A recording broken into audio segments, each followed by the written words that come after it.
with you. But I can't even live without you, baby. I can't hide the truth that we don't love the way we used to, baby. As painful as it is, I don't wanna leave you. I don't wanna go nowhere. Hey guys, What's up, everybody? welcome back to another SpokenHome video. This one's going to be a little bit of a rant, but not really. The topic is things we've learned being in New York, being New Yorkers, that we hope help you guys out in the city that you're in, maybe a city you're looking to go to that is similar to this one. Yeah, we made an outline, so if you see us looking over here. We're not like crazy eyes, like. The first thing that I noticed, and this was when we visited the first time, but especially living here, is not everybody's mean. Yeah.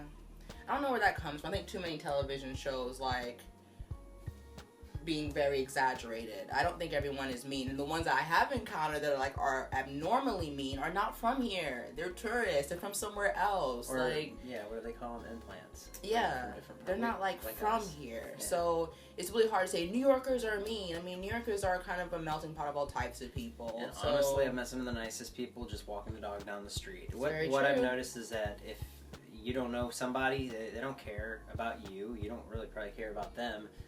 But when you take the time to actually get to know somebody, our neighbors all look out for our place, and we all have like this mutual understanding. You know, Yeah.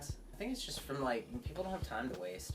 yeah, like, if you think that New Yorkers are mean or they push me in the streets, it's probably because you're standing in the middle of the street, like, you know, like, just think about your awareness and then base it on that. I think expectations are kind of ridiculous when you're in a city of millions of people and you expect them to be like, oh, excuse me, sir, in the middle of the street. Like, that's not gonna happen. If we're from Atlanta, you think about, you've already got traffic problems, right? And then think about tourists coming in their cars at the same time as you going to work and clogging up the interstates and looking at their phone while they're, there's a, you know, This cars happens moving in front of them. everywhere. It's just different. You're just not in a car here. There's Yeah. a lot of people, and people don't have time to waste. So think of walking as driving in any other city. Be aware of your surroundings.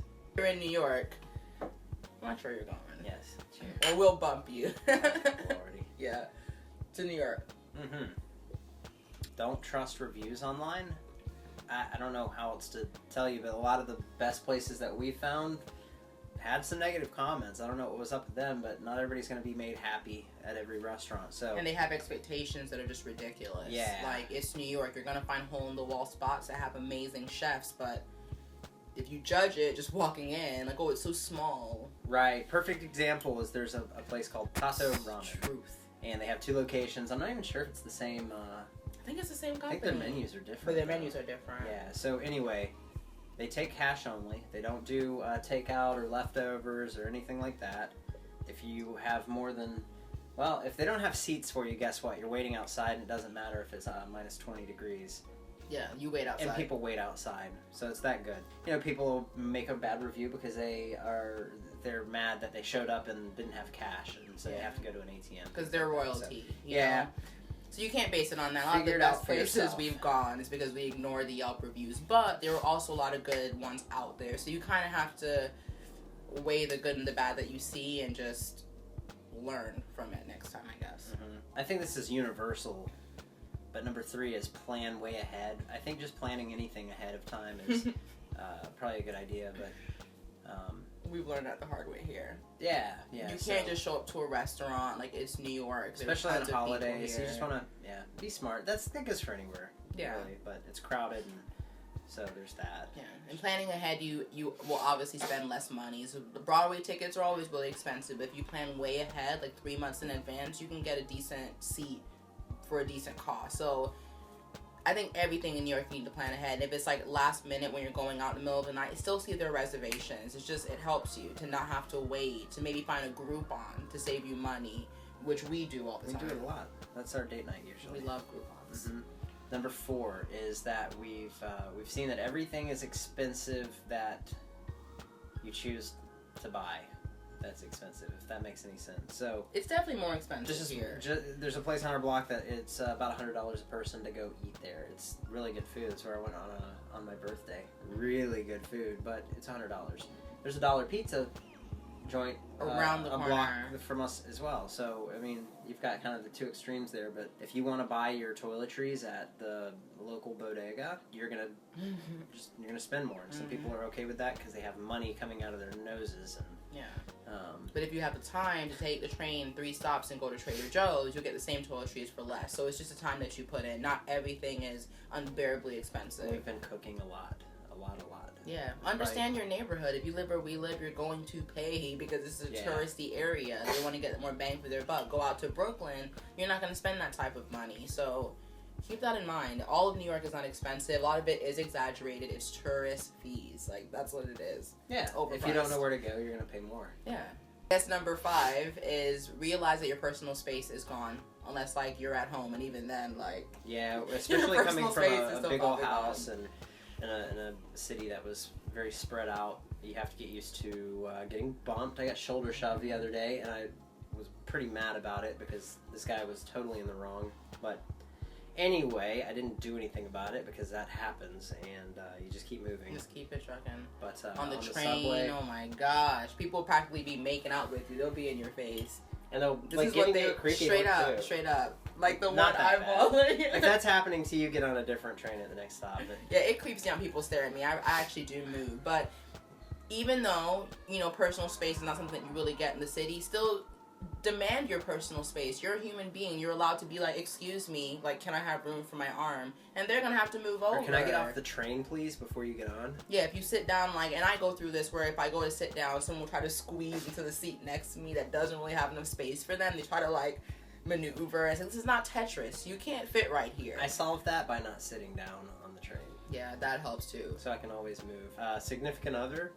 Yeah, you are living on top of one another. Like, you doing, like, all this. And it's alright, because if you really, really like that person, it's okay. It's cool. And But it's if a you new have a appreciation stanky on a roommate- relationship. But, yeah, if you are not working out things so well in a bigger apartment or house, and you try doing it here, you're in for a shocker. Yeah, you're pretty much never going to live alone in New York. Yeah. Unless, like, you make really good money. So you've got to adapt, and I had to adapt to a lot of things. I'm very kind of organized, clean, OCD Yeah, kind and of he's type of had personality. roommates before, so he's lived with it. Yeah. So But he's been my only roommate, so I've been really lucky because he's pretty clean and he likes his space. I do, but it's not an option until we move. Bigger place. Fingers crossed. Okay, number 6. Thanks, Mom. Number 6. We did a video about moving here and finding a job. That was hard. If you didn't have a job lined up when you came to the city, it was pretty challenging. But knowing where to look and being relentless about finding a place is key.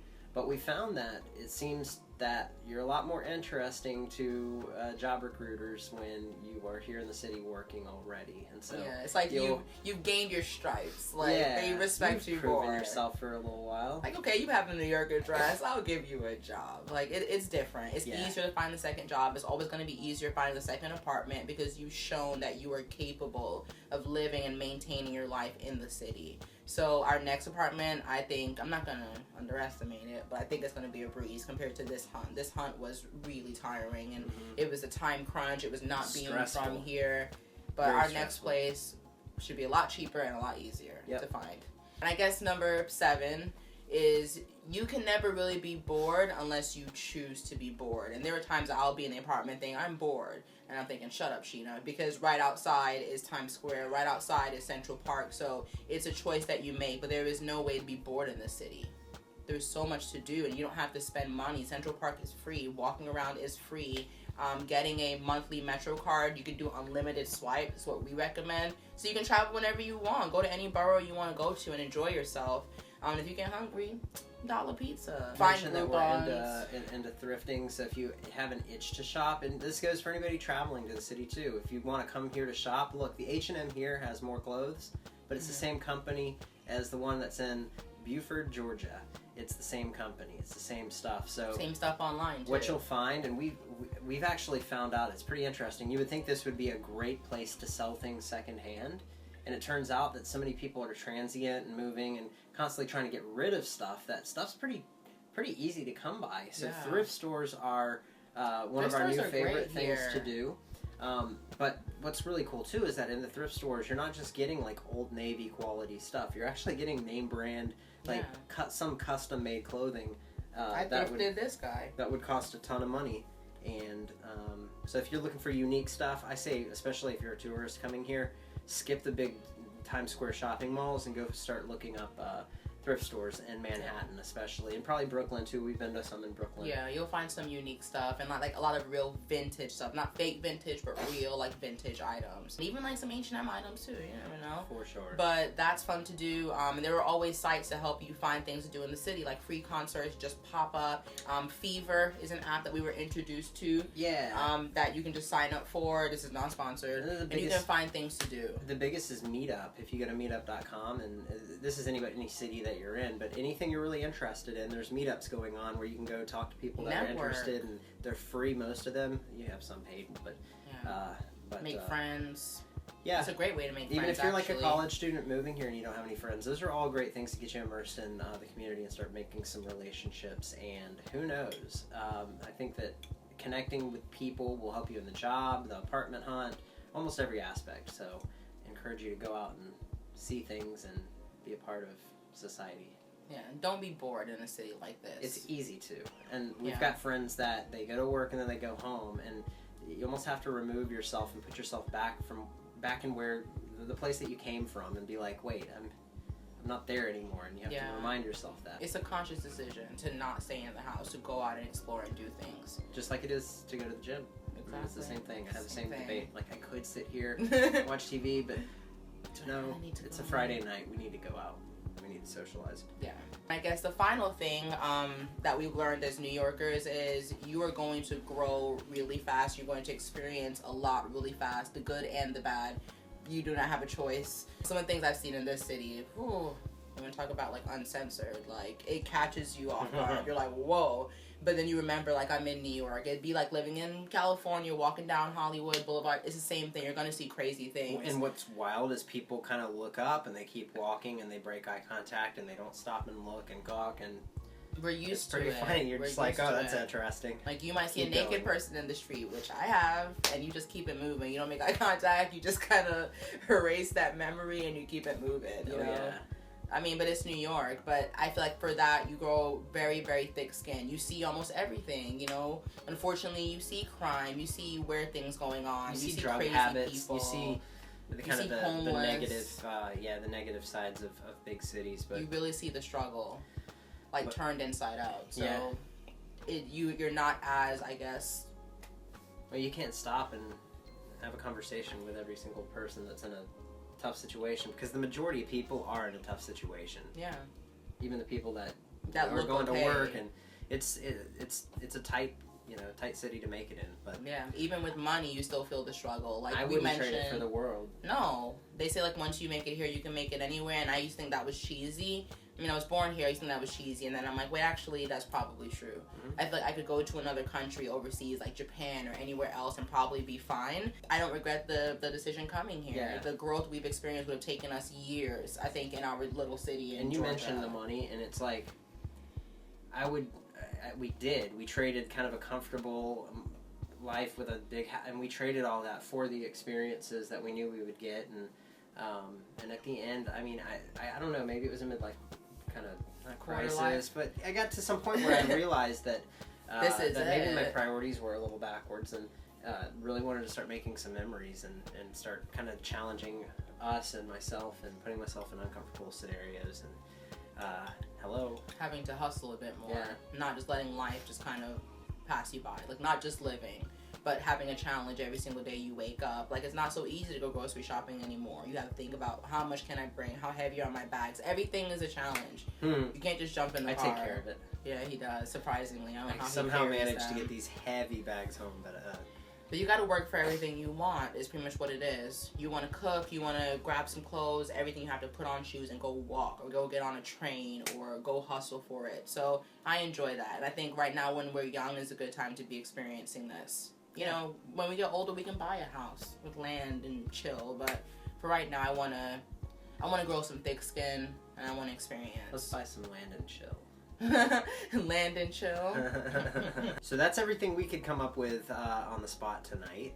if we think of any more, we may add them to the comment section or do a whole new video. I'm sure there's plenty more that we could do. Of course. And if you guys have any particular ones you want us to touch on, be sure to list it below. Any questions, you know where to put them. Yeah, we'd be glad to ideas cover it. welcome in the comment section.